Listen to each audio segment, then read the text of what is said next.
Hello guys and welcome back to another video of our channel. Thermodynamics के अंदर आज का हमारा नया क्वेश्चन है थर्मोडायनामिक प्रोसेस। आज के लेक्चर हम डिस्कस करने वाले हैं थर्मोडायनामिक प्रोसेस के बारे में। थर्मोडायनामिक प्रोसेस किसे बोला जाता है उसके हम डेफिनेशन देखेंगे। उसके बाद जो 5 टाइप्स है थर्मोडायनामिक प्रोसेस के हम वो स्टडी करेंगे। काफ़ी सिंपल और इजी क्वेश्चन है। 5 जो थर्मोडायनामिक के प्रोसेस के जो टाइप्स है वो भी काफ़ी सिंपल और इजी है। ये वीडियो देखने के बाद आपको सब कुछ आसानी से पता चल जाएगा कि थर्मोडायनामिक प्रोसेस किसे बोला जाता है, वो 5 प्रोसेस कौन सी है, इसके अंदर क्या क्या कांस्टेंट होता है, वो भी आपको ये वीडियो देखने के बाद आसानी से पता चल जाएगा। वीडियो को पूरा एंड तक देखना और अगर चैनल पर नए हो तो चैनल को सब्सक्राइब जरूर से कर देना। हम स्टार्ट करते हैं। सबसे पहले देखते हैं थर्मोडायनामिक प्रोसेस किसे बोलते हैं। जब थर्मोडायनामिक कोई सिस्टम होती है, जब वो एक स्टेट में से दूसरे स्टेट में चेंज होती है, वो जो प्रोसेस होगी उसको हम क्या बोलेंगे, थर्मोडायनामिक प्रोसेस।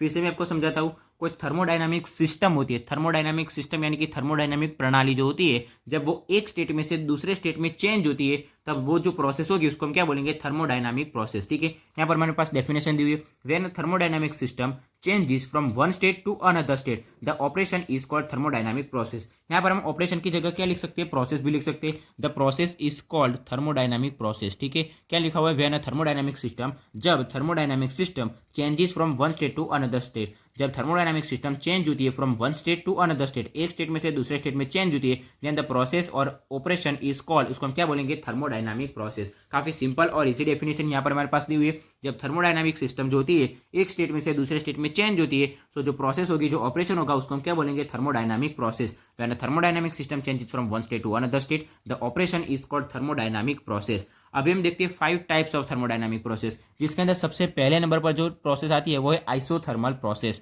हम लिखेंगे आइसोथर्मल प्रोसेस। आइसोथर्मल, थर्मल यानी कि क्या आएगा, टेम्परेचर आपको याद रखना है, आइसोथर्मल प्रोसेस। ये जो प्रोसेस है आइसोथर्मल प्रोसेस, ऐसी प्रोसेस की जिसके अंदर टेम्परेचर क्या होगा, कांस्टेंट होगा। यहाँ पर आइसोथर्मल प्रोसेस के अंदर हम क्या लिखेंगे, those process in which the temperature remain constant और temperature remain fixed, that process is called isothermal process. यहाँ पर लिख देता हूं, दोज प्रोसेस यानी कि ऐसी प्रोसेस इन विच कि जिसके अंदर the temperature is constant, the temperature is constant. यहां पर हम टेम्परेचर इज कांस्टेंट, उसकी जगह हम क्या लिख सकते हैं, temperature remain fix. Remain fix यानी कि वो क्या रहता है, फिक्स रहता है, जिसको हम क्या बोलेंगे, इज कांस्टेंट, यानी कि टेम्परेचर कैसा होगा, कांस्टेंट होगा। कांस्टेंट यानी कि फिक्स, बदलेगा नहीं, constant. That process is called, उसको हम क्या बोलेंगे, isothermal process. That process is called isothermal process. ठीक है, आइसोथर्मल प्रोसेस के अंदर हम यही लाइन लिखेंगे, those process in which the temperature remain constant और temperature is fixed, temperature is constant, then that process is called isothermal process. अभी मान लीजिए इसके अंदर कांस्टेंट, जो कांस्टेंट क्या है, ये जो टेम्परेचर है वो कांस्टेंट है। टेम्परेचर कांस्टेंट है यानी कि क्या है, कि टेम्परेचर बदलेगा नहीं। जब जो कोई सिस्टम होगी, सिस्टम एक स्टेट में से दूसरे स्टेट में जाएगा, मान लीजिए सबसे पहले स्टेट में टेम्परेचर था T1, T1 क्या होगा हमारे पास, मान लीजिए 24 डिग्री सेल्सियस था। वो दूसरे स्टेट में चेंज होगा तो क्या होगा, कांस्टेंट ही रहेगा, यानी कि चेंज होगा नहीं। हमको दूसरे स्टेट का उसको टेम्परेचर कितना मिलेगा, T2 मिलेगा, वो कांस्टेंट होगा, यानी कि चेंज होगा नहीं। पहले का 24 था तो दूसरे का भी क्या होगा, 24 डिग्री सेल्सियस ही होगा। अभी हम क्या करते हैं, इसका माइनस लेते हैं, यानी कि इसका डिफरेंस लेते हैं। हम क्या करेंगे, T2 माइनस T1 करेंगे। इसको हम क्या बोल सकते हैं, DT बोल सकते हैं, उसका डिफरेंस ऑफ टेम्परेचर, इसको हम क्या बोलेंगे, DT बोलेंगे। T2 माइनस T1, T2 हमारे पास कितना है, 24 डिग्री सेल्सियस, माइनस T1 कितना है हमारे पास, 24 डिग्री सेल्सियस। इक्वल हमको क्या मिलेगा, 0 मिलेगा। यानी कि ये जो आइसोथर्मल प्रोसेस होती है उसके अंदर DT कितना मिलेगा, डिफरेंस ऑफ टेम्परेचर हमको मिलेगा 0। ये आपको लिखने की जरूरत नहीं है, आप सबसे पहले ये लाइन लिखना, आइसोथर्मल प्रोसेस के अंदर those process in which temperature is constant, that process is called isothermal process. उसके बाद आपको क्या लिखना है, in this process DT equals to 0। ठीक है, in this process DT equals to 0, ये आपको लिखने की जरूरत है, ये मैंने आपको समझाने के लिए लिखा था। ठीक है, आइसोथर्मल प्रोसेस समझ में आ गया। इसके अंदर टेम्परेचर क्या होगा, कांस्टेंट होगा। अगर टेम्परेचर कांस्टेंट होगा तो T1 और T2 दोनों का टेम्परेचर क्या होगा, सेम होगा, और अगर हम उसका डिफरेंस लेंगे तो DT हमको क्या मिलेगा, 0 मिलेगा। ठीक है, आइसोथर्मल प्रोसेस यहाँ पर कंप्लीट हो गया, जिसके अंदर टेम्परेचर कांस्टेंट होगा और उसका डिफरेंस DT क्या होगा, 0 होगा। अभी हम देखते हैं दूसरी प्रोसेस। दूसरी प्रोसेस के अंदर क्या आएगी, हमारी नाम है उसका एडियाबेटिक प्रोसेस। एडियाबेटिक प्रोसेस, जिसको हम एडियाबेटिक भी बोलते हैं, एडियाबेटिक प्रोसेस। इसके अंदर क्या होगा, जिसके अंदर हीट कांस्टेंट होगी उसको हम क्या बोलेंगे, एडियाबेटिक प्रोसेस। यहाँ पर आप खुद नोट्स में लिख देना, the process, those process in which heat is constant और heat remain fix, that process is called isothermal process. Simple है, यहाँ पर जहाँ टेम्परेचर था उसकी जगह हम क्या लिखेंगे, हीट लिखेंगे। इसको हम दूसरी तरह से भी लिख सकते हैं, those process in which no heat flow into और out of a system is called adiabatic process. यानी कि जो यहाँ पर मान लीजिए हमारे पास क्या है, ये पूरा यूनिवर्स है, ये आपको ड्रॉ करने की जरूरत नहीं है। ये यूनिवर्स के अंदर हमारे पास ये क्या है, सिस्टम है, ये सराउंडिंग है। यहाँ मान लीजिए इसके पास हीट है और यहाँ पर भी क्या है, हीट है। सो यहाँ की जो अंदर की हीट है वो ना ही बाहर जाएगी और बाहर की हीट अंदर नहीं जाएगी, ठीक है। So those process in which heat no heat can flow, यानी कि हीट अंदर से बाहर नहीं जाएगी और बाहर से अंदर नहीं जाएगी। सो हीट क्या होगी, अंदर की हीट भी कांस्टेंट होगी और बाहर की हीट भी कांस्टेंट होगी। आप उस तरह से भी लिख सकते हैं कि those process in which no heat flow into और out of a system is called adiabatic process. दूसरी तरफ कैसे लिख सकते हैं, हीट अंदर और बाहर जाएगी नहीं, यानी कि उसका फ्लो नहीं होगा, सो हीट क्या होगी, कांस्टेंट होगी। सो हम कैसे लिख सकते हैं, those process in which heat remain fix और हीट इज कांस्टेंट, उसी प्रोसेस को हम क्या बोलेंगे, that process are called adiabatic process. आपको यही लाइन लिखनी है। हमने ये जो लाइन लिखी यहाँ पर टेम्परेचर की जगह क्या लिखना है, हीट लिखना है, तो वो प्रोसेस क्या होगी, एडायबिटिक प्रोसेस। अगर हीट को हम किससे डिनोट करते हैं, क्यू से। तो सबसे पहले Q1 हमारे पास मान लीजिए कितनी होगी, 24 होगी, और Q2 भी कितना होगा, 24 होगा। सो हीट का डिफरेंस जिसको हम क्या बोलेंगे, डी क्यू। सो डी क्यू क्या होगा, जीरो होगा। सो ए डायबिटिक प्रोसेस के अंदर डी क्यू यानी कि हीट का जो डिफरेंस होगा वो कितना होगा, जीरो होगा। सो सबसे पहले ए डायबिटिक प्रोसेस हम उसका हेडिंग लगाएंगे, उसके बाद उसकी डेफिनेशन लिखेंगे। Those process in which no heat flow into और out of a system are called adiabatic process. उसकी जगह हम क्या लिख सकते हैं, those process in which heat is constant that process is called adiabatic process. और उसके बाद हम नीचे एक लाइन लिखेंगे, in this process D Q equals to zero. क्या लिखेंगे हम, D Q equals to zero, यानी कि जो हीट है उसका डिफरेंस क्या होगा, जीरो होगा। सो ये डायबिटिक प्रोसेस भी यहाँ पर कंप्लीट हो गई, आसानी से आपको समझ में आ गया होगा।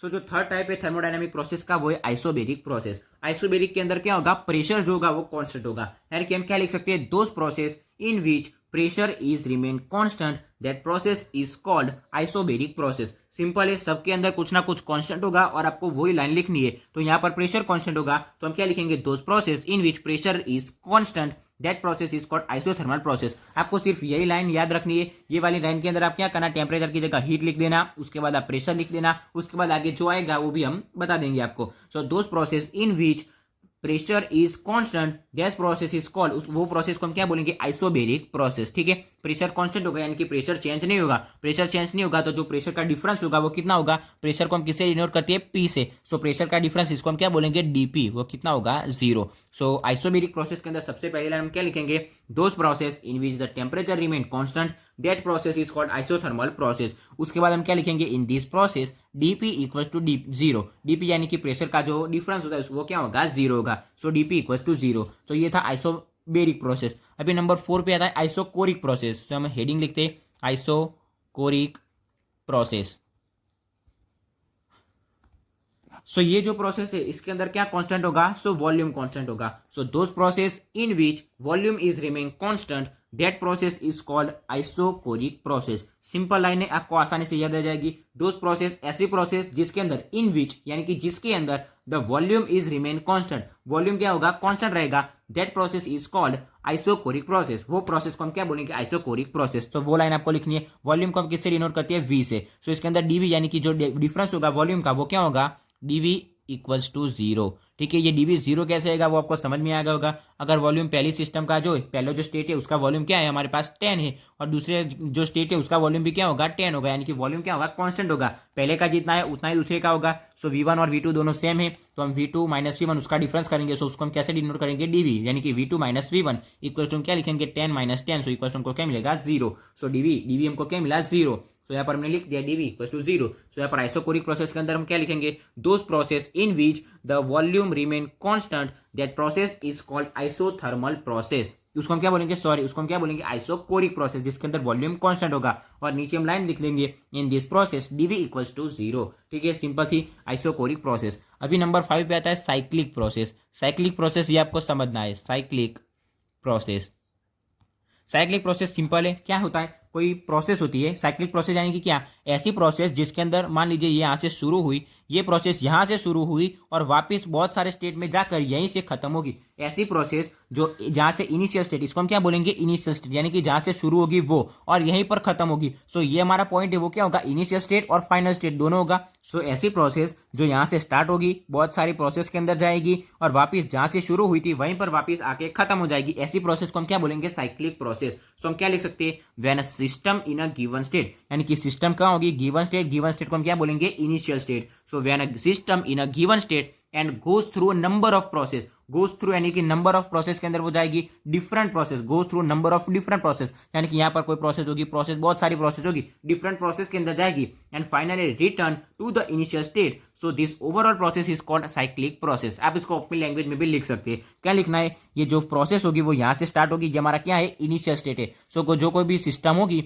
वो system when a system in a given state and goes through number of process, जो कोई भी सिस्टम होगी वो इनिशियल स्टेट से शुरू होगी, फिर बहुत सारे प्रोसेस के अंदर जाएगी और वापस जहां से शुरू हुई थी वहीं पर खत्म होगी। सो ये जो ओवरऑल प्रोसेस है उसको हम क्या बोलेंगे, साइक्लिक प्रोसेस। इसको आप अपनी लैंग्वेज में ट्रांसलेट कर देना, ठीक है। उसको आप अपनी लैंग्वेज में भी लिख सकते हैं, चलेगा। अगर आपको लिखना है तो आप क्या लिख सकते हैं, when a system in a given state, when a system in a given state and goes through number of different process, goes through number of different process यानी कि डिफरेंट प्रोसेस के अंदर जाएगी and finally return to the initial state, finally return to the initial state. ये हमारा क्या था, initial state, जहां से शुरू हुई थी तो वहीं पर आके वो क्या होगी, खत्म होगी and finally return to the initial state. So this overall process is called cyclic process, ठीक है। Overall process is called cyclic process. क्या नहीं बोला, फिर से मैं बोलता हूं, when a system in a given state and goes through number of different process and finally return to the initial state. So this overall process is called cyclic process, ठीक है। इसको आप अपनी लैंग्वेज में भी लिख सकते हैं। सो ऐसी प्रोसेस जिसके अंदर जहां से शुरू होगी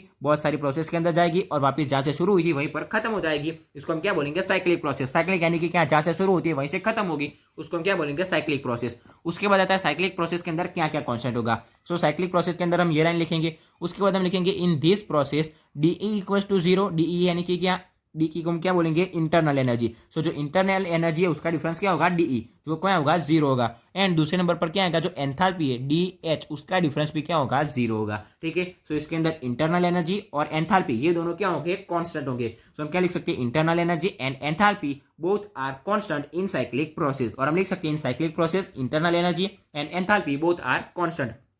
सो हम उसका डिफरेंस क्या लिख सकते हैं, डी इक्वल टू जीरो यानी कि इंटरनल एनर्जी का डिफरेंस जीरो और D H equal to zero यानी कि एंथैल्पी का डिफरेंस भी क्या होगा, जीरो होगा। सो ये थी साइक्लिक प्रोसेस जिसके अंदर क्या आएगा, कोई सिस्टम होगी वो जहां से शुरू होगी वहीं पर खत्म होगी, जिसको हम क्या बोलेंगे, साइक्लिक प्रोसेस। अगर हम उसको लिखना है तो कैसे लिखेंगे, when a system in a given state and goes to number of different process and finally return to their initial state, जहां से शुरू हुई थी वहीं पर वापस आ जाएगी। सो इस ओवरऑल प्रोसेस, जो ओवरऑल प्रोसेस है उसको हम क्या बोलेंगे, साइक्लिक प्रोसेस। और उसके अंदर इंटरनल एनर्जी का डिफरेंस जीरो होगा और एंथैल्पी का डिफरेंस जीरो होगा, यानी कि इंटरनल एनर्जी और एंथैल्पी दोनों क्या होंगे, कांस्टेंट होंगे, ठीक है। सो ये था फिफ्थ प्रोसेस, साइक्लिक प्रोसेस। सो आज के लेक्चर में हमने स्टडी किया थर्मोडायनामिक प्रोसेस के बारे में, उसकी डेफिनेशन देखी। उसके बाद हमने 5 जो प्रोसेस थी वो देखी, आइसोथर्मल प्रोसेस जिसके अंदर टेम्परेचर क्या था, कांस्टेंट था। दूसरे नंबर पे आई थी एडायबिटिक प्रोसेस जिसके अंदर हीट जो थी वो कांस्टेंट थी। फिर आया था आइसोबेरिक जिसके अंदर प्रेशर कांस्टेंट था, यानी कि प्रेशर का डिफरेंस क्या होगा, जीरो। फिर आइसोकोरिक जिसके अंदर वॉल्यूम कांस्टेंट था। और साइक्लिक प्रोसेस यानी कि ऐसी प्रोसेस जो जहां से शुरू होती है वहीं पर खत्म होगी, जिसके अंदर एंथैल्पी और इंटरनल एनर्जी क्या होगा,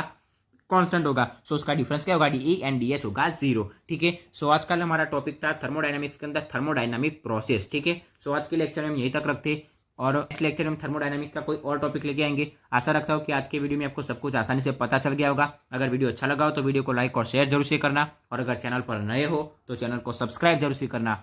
थैंक्स फॉर वॉचिंग गाइस।